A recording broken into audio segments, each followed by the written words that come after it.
Mesdames et messieurs de la presse, comme des traditions,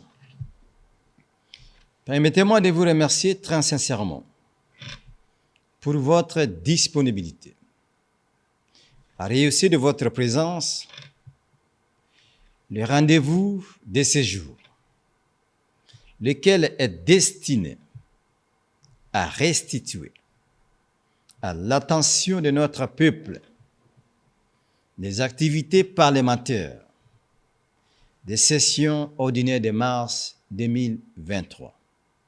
Mesdames et messieurs, l'intelligence de l'article 37, alinéa 4 du règlement intérieur de l'Assemblée nationale me donne l'occasion de procéder à la restitution des activités exclusivement parlementaires, en respect du principe de redevabilité des élus envers les électeurs.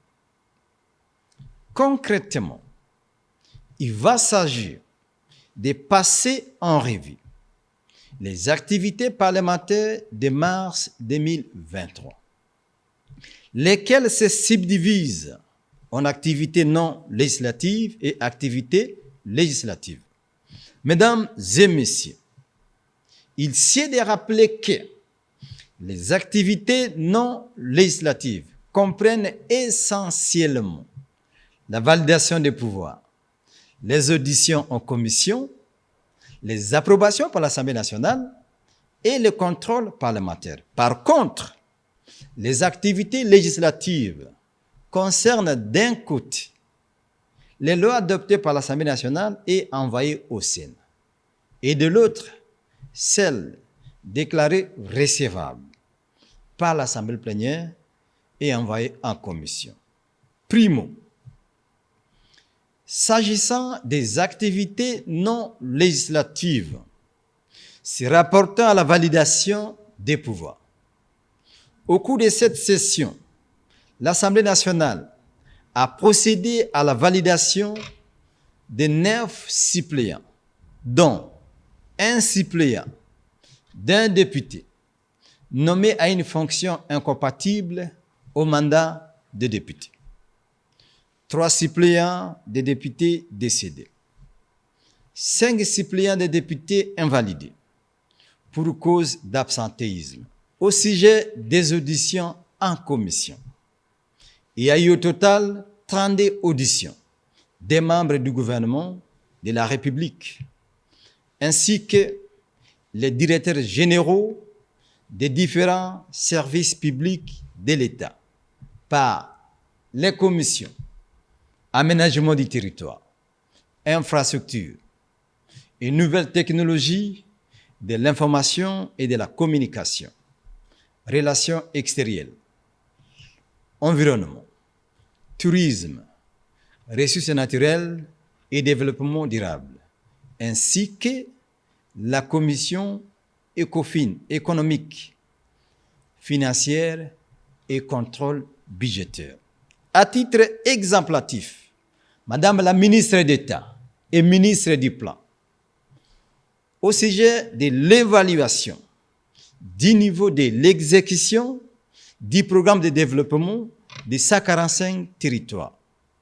Monsieur le vice-premier en charge de l'intérieur, en rapport avec la démolition des constructions anarchiques dans la ville-province de Kinshasa, monsieur le directeur général de l'Office national de l'identification de la population, autour des problématiques de l'identification de la population effective, monsieur le directeur général de l'Institut national des statistiques, dans le but d'étoffer son document par des tableaux et des graphiques.